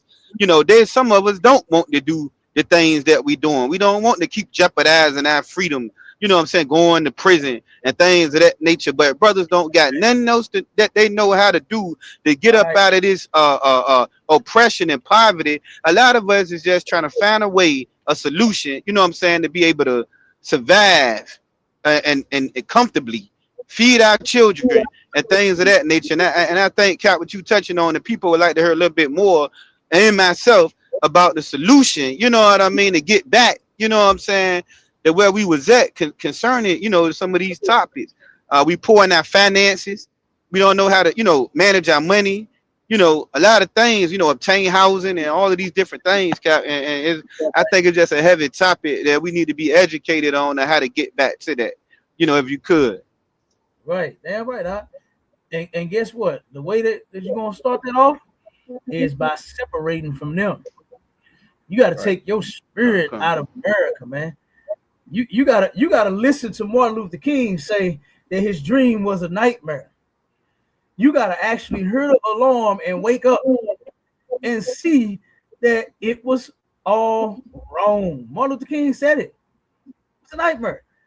I don't think that he could have said it in no better way than the dream that he had has turned into a nightmare. That should make you wake up right there. Right. You could be asleep and hear that and say, whoa, what? You understand? Wake the hell up in total shock and say, God damn. It's a lot here, Cap. And 1 second, Warrior. And guess what? And then the next step is following what's in the Bible. Like what Commanding General Yohana is teaching us. You understand? That's the real solution right there. Waking up, snapping out of it is part of it. You understand? Realizing that integration was a failure and a flop. Realizing that white people are going to forever hate us. You know what I'm saying? Realizing that we ain't going to never join them and be equal with them. That's one thing. But what's inside of the Bible is everything. And it tells us how to deal with these people. And joining them was not the way. You understand? Wanting to be one with them is not the way. Why do you want to be equal with somebody that God said that you greater than? The Lord said that we greater than everybody on the planet. Why do we want to be equal with somebody? Why are we fighting for equality instead of us living the way the Lord said to live? It's greater than them people. And we've shown it throughout history. Is every single time, just a few short years coming out of slavery, we surpassed white people by, years. They wondering how are we doing what we doing? And they continue to destroy us every single way. Why? Because we doing better than them. And every time they destroy, we should have got that spirit like what the brother did and said, I'm your nigga. Yes, sir. Thank you, sir. Have a nice. I ain't tipping no nigga. Oh, yes, sir. Have a nice day. What you say? You know what I'm saying? You got to sit here and go through that. The brother thought that that's a good thing to go through just because he has a business. I don't want to be harassed by my customers. I want to give them what I got to offer. And if it's a restaurant, I want them to come in and enjoy these big old burgers and fries and chicken and fries. You understand? And I want them to tip the nigga. That's what I want. I want them to get up and say, here's the tip. That food was delicious. I'm going to be back next week. You understand? Not turn around. The brother said, if your heart hurting. Did the dude even hear the video? My child. Taza, was the brother listening? Did he even hear what was being said by the brother? Even though your heart, you hurting on the inside. The hell is he talking about? This brother owned a business and he wasn't living the best life. He wasn't living his best life, owning his business. Look at what he was going through trying to make $1. You understand? Now, Martin Luther King thought that changing these. Hello, Moto. Hold on. Martin Luther King thought changing these folks was going to be the solution. And let's see if anything changed today. Okay. Matter of fact, hold on. First, before we get there, I wanted to jump into the Green Book. You understand that the brother, what's his damn name? Victor Green had made. You understand? This is a guide, right? This is the black guy by the brother Green. He was a postal worker. And this brother ended up making this little pamphlet with, he used resources like he used his connections that he had at the post office. different people that he knew, some other private connections, all kind of stuff. This brother went to work to make sure that brothers and sisters were safe while they was out there traveling. You understand? They got sundown towns. You know, they still got sundown towns to this day. There are still communities to where black people cannot stay in after dark. To this day, ain't nothing changed about that. We still getting lynched by these people. We still getting unalived by these folks. But this brother turned around and made the Green Book. I went on and bought it.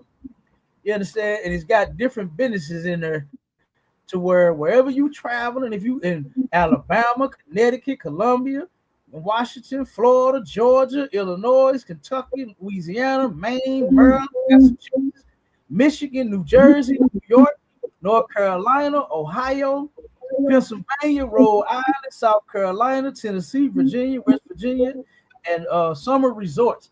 This brother, he had a lot of connections. You understand?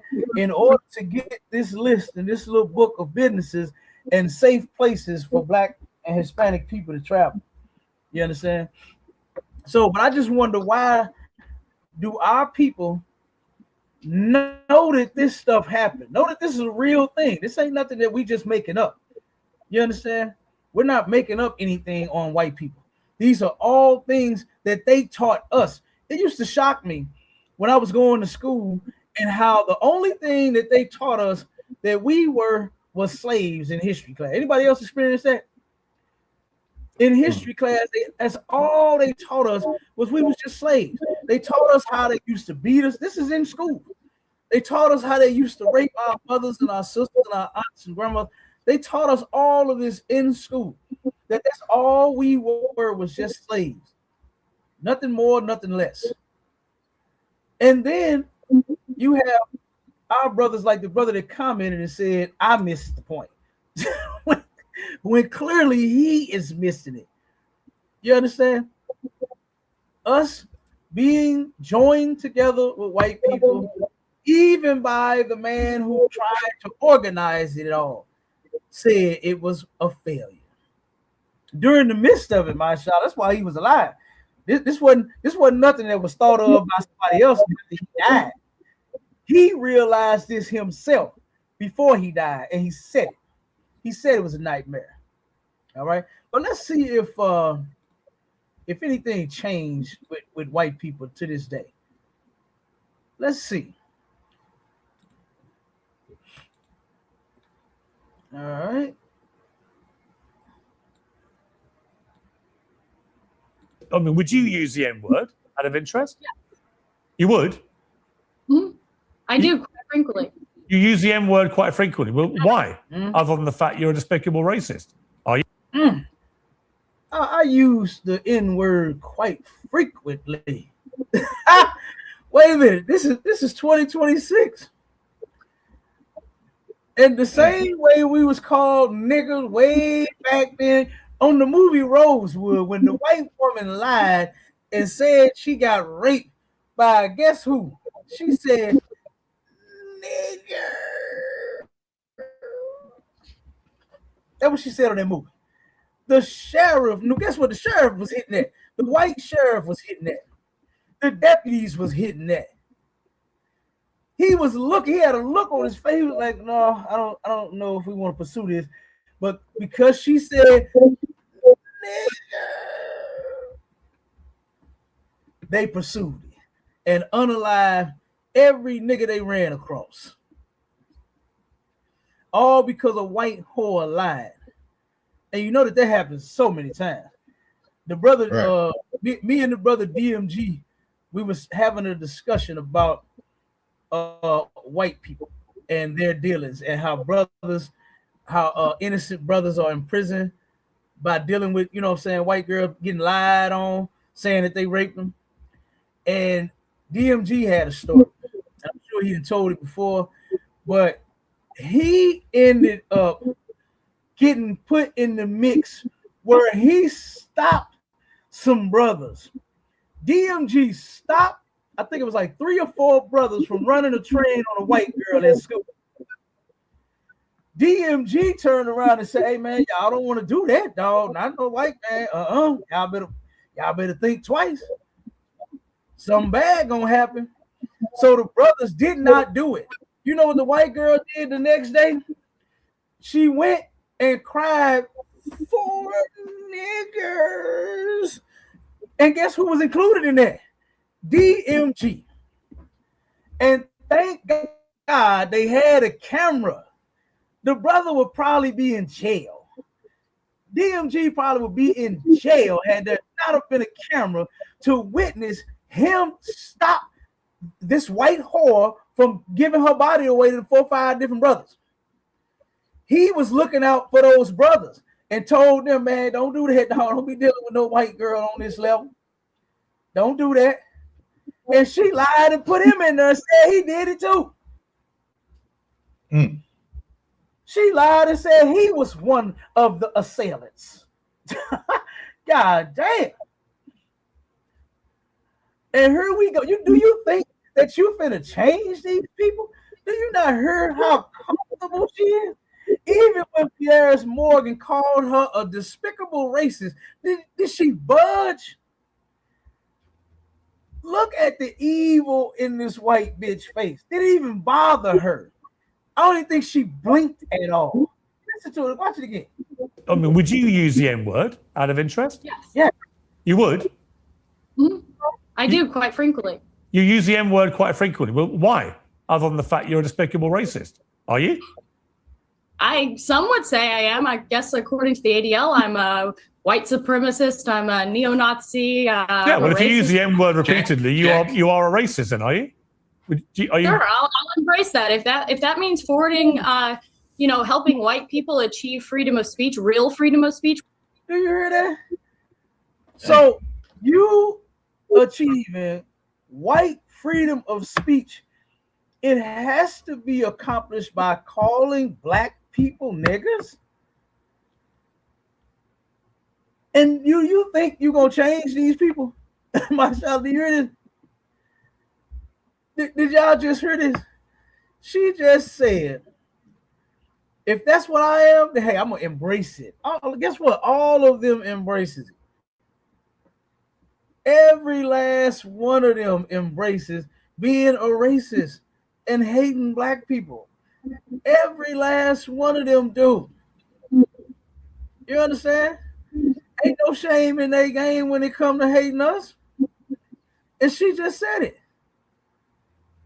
She just said it. And she said, I'll embrace it. Look, if that's what I gotta be in order to achieve some real white freedom of speech, then so be it. Good damn night. Now, I really want to know, what is the recipe for changing that? To where a person that thinks that they cannot have white freedom of speech because of your black ass, they see you as the problem. You're saying the N-word quite frequently to whoever the hell you want to. And nobody's stopping you. Nobody's saying anything other than the niggas that you saying it to. And you don't even hear them when they complain. She doesn't even hear the nigga when she calls him a nigga. So who is stopping you from having your white privilege and your white freedom of speech? Who's stopping you? But it's always us. We are the reason that they don't have white freedom of speech. God damn, boy. These people are evil as could be. And there is no fixing this. Let me play this other one real quick.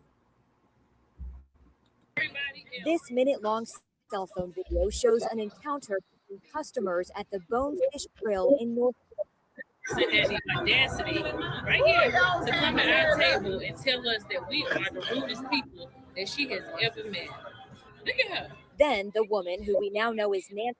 Look at her. See how happy she is to call them black women niggas? She on the hey, hello, hi, it's me, Karen. I'm over here. She proud of that. And you think you're gonna fix that? You think you're gonna fix this? Man, you better think again. That brother commented and missed the whole point of the brother Booker Wright story. I wonder, matter of fact, Marshall asked him, what is the solution to fixing this white problem that they have? You understand? Well, he actually huh? Go ahead. No, go ahead. Me and him been kind of going back and forth in the chat. He actually wanted to ask us what the solution. We've already said it, but I'll ask him what the solution. Space, go ahead and put in the chat. Yeah, no sweat. Solution. Your solution. He said we're being divisive. He said we're being disrespectful, being divisive. How we being disrespectful and divisive? Brother, that's a legit question. That's a legit question. No, I think Yagadar in the chat, he put the whatever the guy's story was. He said that he got unalived in his own restaurant by a white man. Yeah, he did. He did get unalived. Damn. And then, if I'm not mistaken, I think they tried to put that off on a brother. He said there is no solution for how they think, sir. It's how we think, plan, and organize.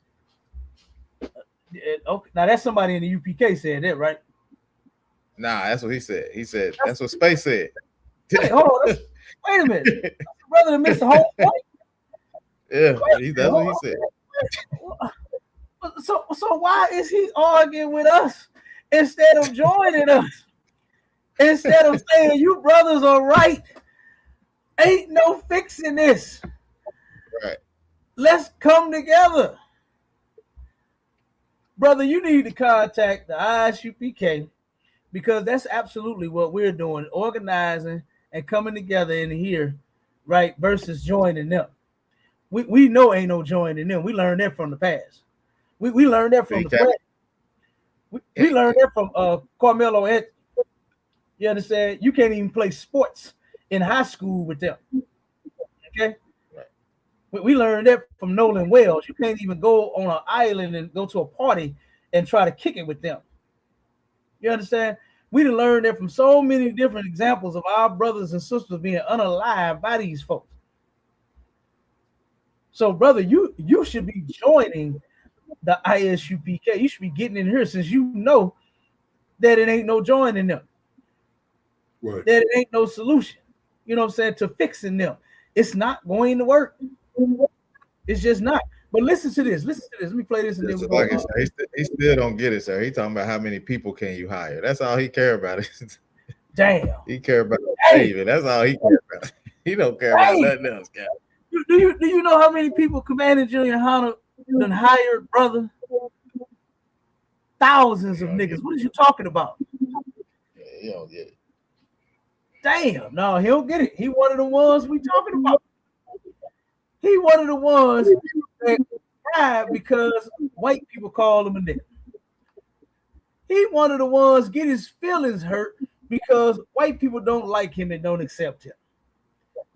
He that type. He gotta be that type of brother. God damn. He said, how many people can you hire? It's like you can. Brother, don't you realize, one second word, brother, don't you realize the reason black folks ain't got no job because of white people? Right. So the reason black businesses don't thrive like what they start them off to do is because of white people. Are you paying attention to anything that I'm playing? Any of the videos? Any of the redlining? Or the president, creepy Uncle Joe, the ex-president said that black people often face all kinds of hell, discrimination. You understand? That some of us will never face. Right. Do you believe your creepy Uncle Joe? Do you believe him?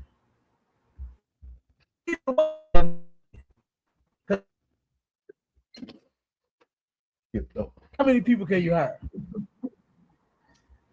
If our people didn't have that mindset like you got, brother, a lot of brothers could hire a lot of brothers. A lot of sisters could hire a lot of sisters. But it's that mindset. That's what need to get fixed. And the more you stay in the ISUPK and listen and learn, then guess what? That mind to get right. You'll get your mind right. Absolutely. That's what's fucked up, brother, is your mind, and you don't even realize it. You don't even realize it. You upholding white people, hiring black people because they own the business. But what else do they do when they get ready to? They fire them. Mashallah, give me that number of black women that lost their jobs last year. Okay. Because it was 300,000, over 300,000 that lost government jobs. Donald Trump personally fired 300,000 black women. And this brother talking about how many people can we hire? When you ain't even thinking about the 300,000 that just got fired. You ain't thinking about the other, I believe it's another 3 on top of that 3. Am I right, Marshall? Well, it's 300. It's 300,000. That's for the government. Between, okay. I'm talking about total. Okay, come on. Let me see. Give me a total of how many black women lost their jobs last year. I just saw this in a post I was reading. I believe it's 600. It's over 600,000. White people fired over 600,000. Yeah, it's over 600. Yeah, I see it.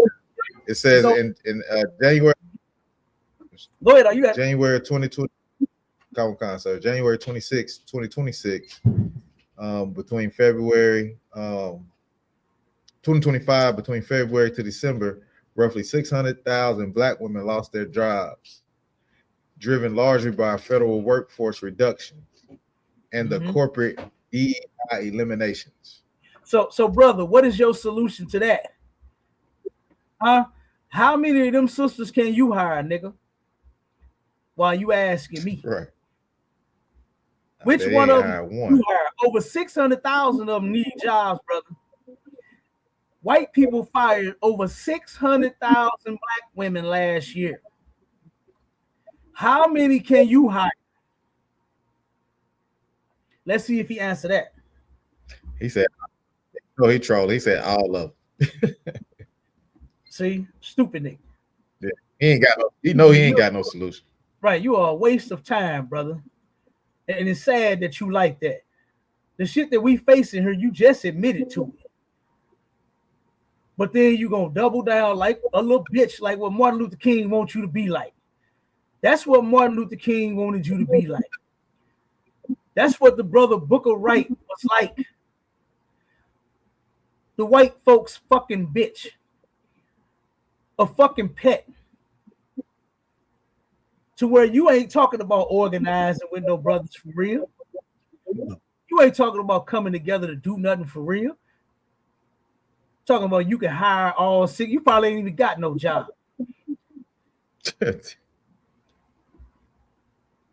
God damn, man. Do you see this? Do you see this, Mashallah? God damn. Here we are. We trying to fix you and help you. I told you that alarm going off and he's still asleep. Rockabye, baby, on the treetop. That nigga still asleep. And he refuses to wake up. Go ahead. Nah, I mean, if you use that analogy, you know what I'm saying? It was a nightmare, right? Like when most people have a bad nightmare, they don't go back to sleep. You know what I'm saying? Because they don't want to drift back into that damn nightmare. You know what I'm saying? They stay up and be like, I ain't going back to sleep to get back into that dream. Right. And these Negroes went back to sleep, Cap. Right. Nigga woke up for a hot second and went back to sleep. And went Hey, you back to right. sleep. Usually when they wake up for a nightmare, they jump up, go splash water on their face, looking all in the mirror and shit. Try to shake that shit off. And they can't go back to sleep. You right, Marshall. But that brother just woke up and said, "Oh, ain't no solution for fixing white people." How many new people can you hire? Right. How many jobs can you give black people? Like, man, yeah, you ain't Marshall. Damn. So let's finish this video real quick. Goodman calls another customer the N-word. You're too loud. We're too loud. In your opinion, let me show you my money. It's just as green as yours. Rhino, you're so stupid. We found Goodman at her home. I'm a 7. Now, listen to this. Listen to this old white hope. You see the sister, like, baby, check this out. My money green is yours. But guess what, sister? They don't care about your money. Right. That's The right. only color she saw at that moment was black. She didn't see green. And I know that sister got a lot of it. I'm sure her company of beautiful sisters got a lot of paper. But they don't give a damn about that. She saw black. She didn't see green. She didn't see George Washington on that dollar. She saw Shaquita. That's what she saw. She saw a nigga. So listen to her excuse. Goodman at her home. I'm a 71-year-old woman who lives in Raleigh. I suffer from tremendous anxiety. So you 71 and you suffer from tremendous anxiety. So this what we got to deal with. We got to get called niggas because your old ass got anxiety. Because you an old stupid white hoe and you got anxiety. Now we got to deal with that. Right? Let me tell you something. The sister from what's her damn name from Clubhouse? I forgot that sister's name, man, but she told this story in one of our rooms. And she worked in the nursing field at that time. And she was telling us this story about how this old white woman called her every damn thing in the book except for child of God. She was a nigga every day she came to work. She was a bitch, a hoe, and this and that, all kind of stuff. The white woman called her everything. All because her excuse was, well, my children, they left me here and they don't come visit me. Bitch, that ain't her fault. Right. That is not her fault. Them bastard ass, terrorist ass children of yours left you there. So she takes it out on the black woman. So now this white hoe is talking about she got anxiety. She's 71 and got tremendous anxiety. She got tremendous anxiety. So they're supposed to endure your bullshit because you got tremendous anxiety. This is ridiculous, man. Yeah. She says that anxiety and the women's behavior pushed her to act as she did. I'm not going to. So, because she was going around calling customers the N-word, calling them nigger. That's why she was pushed to act the way that she did. When those women were recording you, talking about how you just called someone else a nigger. And that's all they was doing. But it was because of their behavior. Those customers, those black customers, were sitting down behaving themselves. They chilling, having fun. They're enjoying their time with one another. But because this hoe stupid and got anxiety, now they got to get called niggas while they're trying to enjoy their time. Let's keep going. Listen. Say I'm sorry to them because they kept pushing. She says, I'm not going to say sorry to them because they kept pushing. They just kept pushing. They just kept pushing. At it. So, and that's all I'd really like to say. What about your use of the N-word? I used that word because they forced me into it. Oh, wow. Do you see how that's incredibly offensive? Yes, I do. That's why I said it. I would say it again to them. I'll say it again. That day. Good damn night. I said it because it's offensive. Don't think for 1 second that these people do not mean to be offensive to you niggas. Because yes, the hell they do.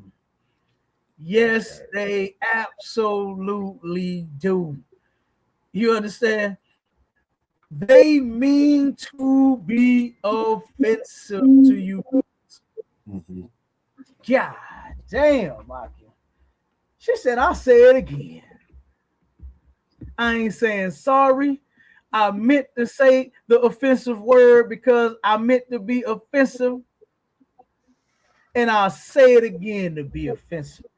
Now, how you going to fix that? Why you got this brother trolling us? I ain't gonna say he trolling, but you know, say he just off. Yes, he ain't necessarily trolling, but he definitely off like hell. You understand? The brother is off like hell, saying that we off. When look at the people that we dealing with. Look, I mean, come on, man. What else can we say? What else can we show? And then on part 2, we're gonna show the Christian side of it. We're gonna show the Christian side of the civil rights and the joining of black people with white people. Oh man. Hey, Salaki Cap. Come on out. I got a precept real quick. Look, I knew you did. You understand? I already knew Halakha Mind, the precept king. I know you had. Come on with it, huh? Come on, sir. Consider the work of the Most High, for who can make straight which he hath made crooked. Excellent precept. That was a prime example out of one. Excellent precept. While Martin Luther King thought that he was going to change these people, thought that it was okay for us to just imagine, right? And I remember when Commander General Yohana first said this, just imagine the looks on black business owners' faces as they sit and watch all of their customers march across the street to go to the white establishment instead of coming to the black one. When he said that, boy, that rung a goddamn bell so loud and so hard in my head, it won't stop ringing. I could only imagine to where here you are, you got the best food on the planet, right? No, nobody cooks better than a black and Hispanic. Okay. When it come to white people, they put raisins and shit. Well, raisins, thou art not shall be. You understand? Like they do all manner of shit. That I seen a white woman cooking a meal in a dishwasher. Yeah, I don't even want a woman that even thinks of such a thing. Honey, tonight I'm making your favorite meal. It's coming out of the dishwasher. I'm getting rid of her that day.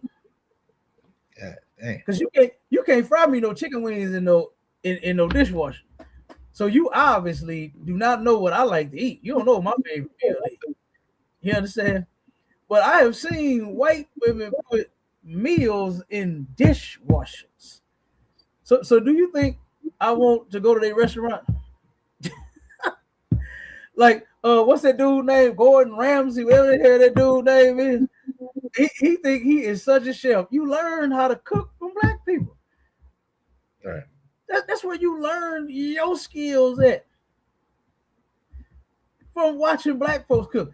One of East St. Louis's, well, it's not technically East St. Louis is damn. Wait a minute. Not Shiloh. Fairview Heights. Fairview Heights, Illinois, right? It's kind of close to East St. Louis. A little ways past. One of their favorite restaurants, Lottawater Creek, right? Guess who was cooking the food? Blacks and Hispanics. And that restaurant was famous. That restaurant was famous. And you got our people in the back that made it famous. It wasn't white folks. You understand? The white man just said, okay, we're going to sell salmon, we're going to sell burgers, we're going to sell fish and chips, we're going to sell French fries. That's all he said. But it was blacks and Hispanics in the back cooking. You understand? Made the food so goddamn good. And made that restaurant what it was. They closed it. You understand? They closed it now. But that's where he learned that he is psychotic as he could be on that goddamn show. And he learned that not because he was such a great chef, but because he learned how to cook from black people. You understand? So, like I said, man, it's just terrible how our people cannot see. They like what Marshala said about the brother on the TikTok in the chat. Woke up and went right back to sleep. And that's a lot of our people, man. It's just too much. It's too much. They can't take it. What do you mean separate from white people? What do you mean create your own job, your own industry? That's what black folks should have done with the skills that they done obtained and the money that they done got. Let's build our own industries, not turn around and get a degree to go work for theirs, and you might be one of the 600,000 to lose your job. The hell does that degree mean now? You ain't even working in your field. You got fired. You probably thought you was going to retire. You remember on that show that we did, Mashallah, with the brother that and the sister that lost their job.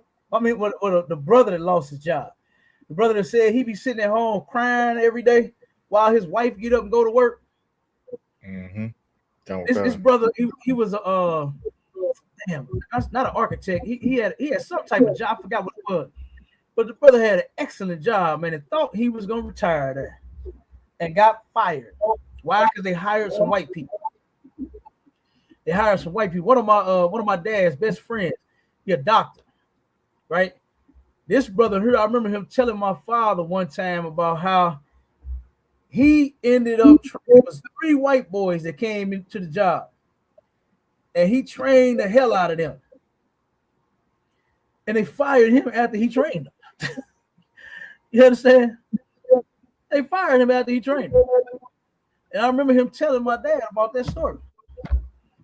About how he turned around and gave them 3 white boys all he had. He was running the hospital, the division of the hospital that he was working in. He was running it. And he thinking that he could have 3 white assistants up under him when they came in to replace him. So I remember that brother complaining about that. You understand? So, and we've been going through that, man, since we've been here.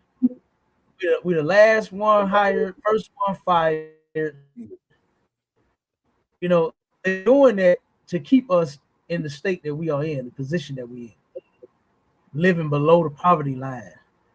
You understand? They want us to do the things that we out here doing, selling the drugs and committing crimes and doing all of that. When guess what? That is not what we have to do. You do not have to do that to survive. What we could do is come together as a people, and we can make sure that we all eat. We can make sure that we all eat. You understand? We can make sure that we'll have some businesses and we can make some money so that we can take care of ourselves and our families. It can be done, but the mindset had been taken and stripped right out of us a long time ago. That warrior mindset, they killed that shit in folks, boy.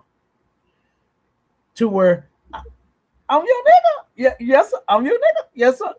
Yes, sir. Yes, sir. Yeah. That's the type of mentality the white folks want to see. is you being they good old nigga. They don't want to hear and see nothing else. They don't want to hear you niggas complain. They don't want to hear you niggas complain about slavery. They don't want to hear you niggas complain about recent. They don't want to hear you niggas complaining about Carmelo Anthony. They had a white boy go out there and start protesting. They had white folks to go protest the protesters at the Carmelo Anthony damn trial. They did that. So they don't want to hear your mouth, man, at all. You understand? So real quick, I grab me this scripture.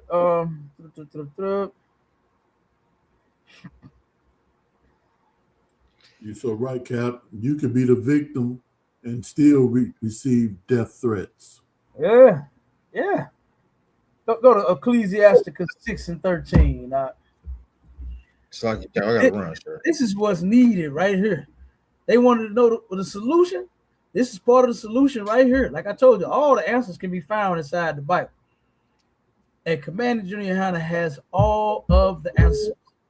All you got to do is just get them. All you got to do is come get them, man.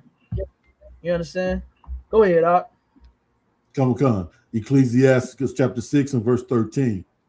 Separate thyself from thine enemies. Do what? Separate thyself from thine enemies. Separate thyself from thine enemy, man. Keep reading. And take heed of thy friends. And take heed of thy friends. You know, they turned us against one another a long time ago. You understand? To where now brothers and sisters, we don't even look at each other as brothers and sisters. We don't even realize that we family. You understand? We look at each other just like another nigga. You know? I got my own family at home. If you got kids and a woman or a man, you say, I got my own family, I got my own kids. You're not even looking at your other brothers and sisters out there, whether they biological or not. You don't even see them as family.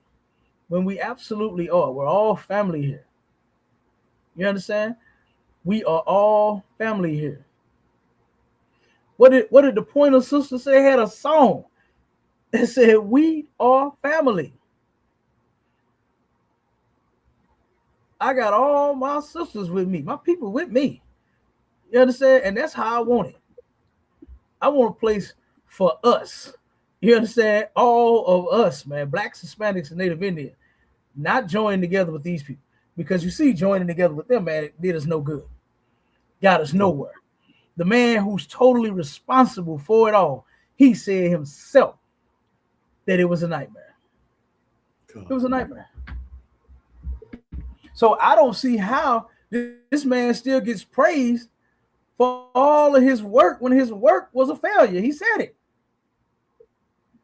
He said we got he said we got to replace all of that superficial shit that I had in mind with something realistic. And the only thing realistic that he said was we got a long, long way to go. That was realistic. That was as realistic as he could get. Because guess what? When it comes to what he was trying to accomplish, there is no finish line, man. There is no one day. You know how you complete a project? Right. And you sit back and you look at it and enjoy it. You understand? Be like, oh man, look at this. Look at this here. I remember when me and my sons, we built one of my gun boxes. You understand? I got several gun boxes. I got one that we take and roll out when we go to the gun range. You understand? Me and my boys turn around and put that thing together. And when we finished all our gun boxes, we was looking at them. I was like, damn, son, you did pretty good.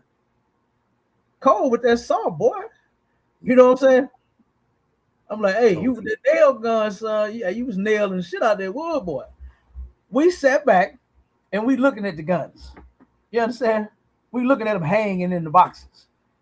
You understand? We rolling it around the house and how we would roll it once we get out there to the gun. Boy, you should have saw all them devils look at us like we was straight crazy.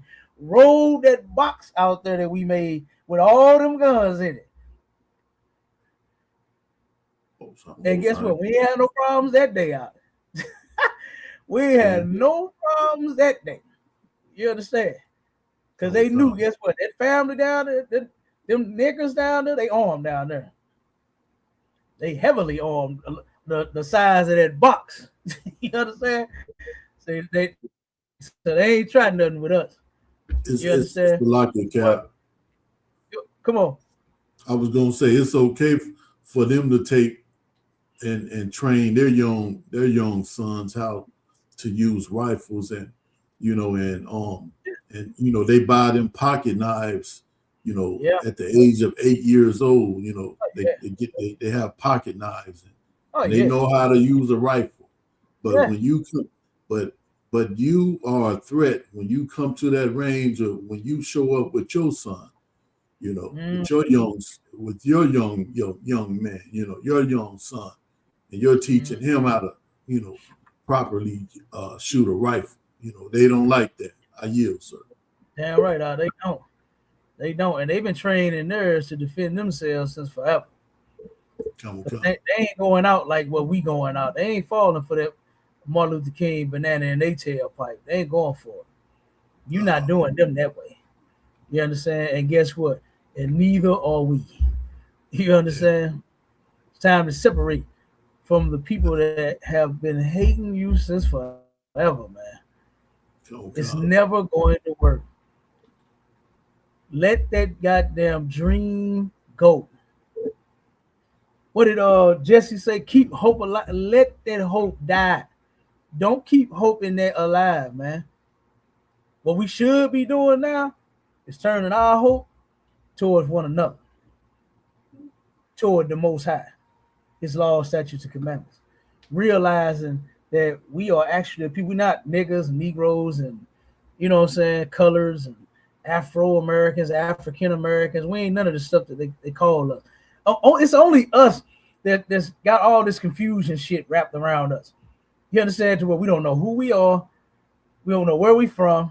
We think we're from Africa. We think we Africans. We are the only people on the planet confused like this. Nobody else is. White people know who they are. Chinese people know who they are. Africans know who they are. Everybody know who they are.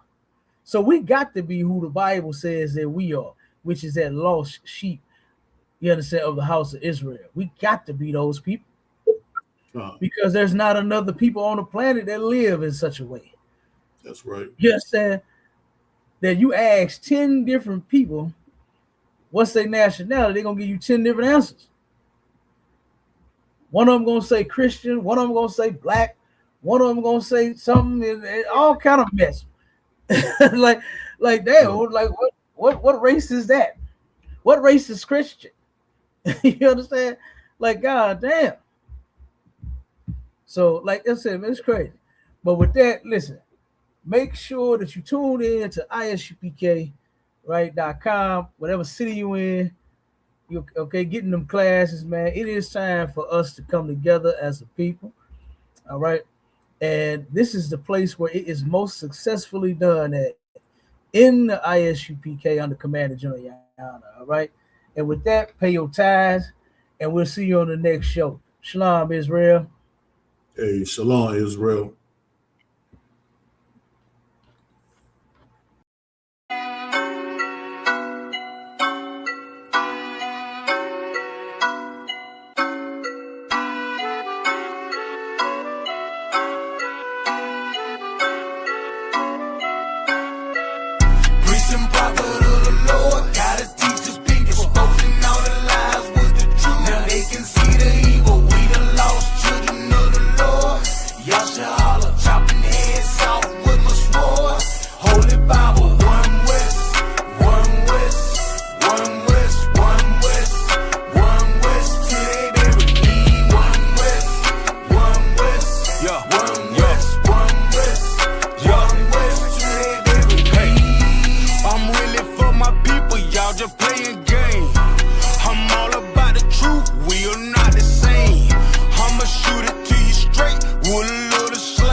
Yeah, you know the name. Started on the streets back in '69.